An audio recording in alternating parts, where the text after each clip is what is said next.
দৌলতদিয়া ফেরিঘাটে বাস নিয়ন্ত্রণ হারিয়ে পানিতে ডুবে গেল। সম্পূর্ণ ভিডিওটা দেখুন আর আল্লাহর কাছে দোয়া করুন, হে আল্লাহ আপনি সব যাত্রী ভাইকে হেফাজত করুন।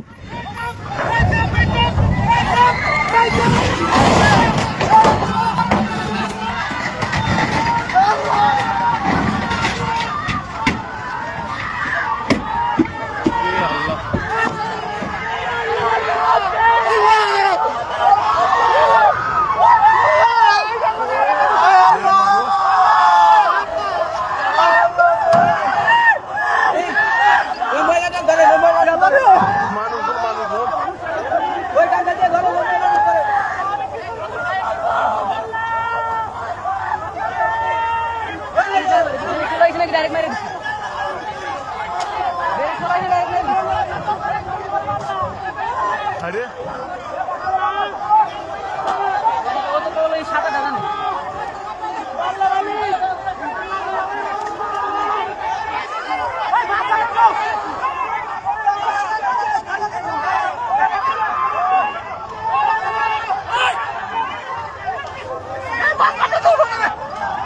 বহু মানুষ আছে তো বাসের ভিতরে আর মানুষ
ভাই আপনাদের কাছে রিকোয়েস্ট থাকবে, ভিডিওটা প্রচুর পরিমাণ শেয়ার করে সবাইকে দেখার সুযোগ করে দিন, যেন সবাই আল্লাহর কাছে দোয়া করে আল্লাহ যেন সব যাত্রী ভাইদেরকে হেফাজত করে।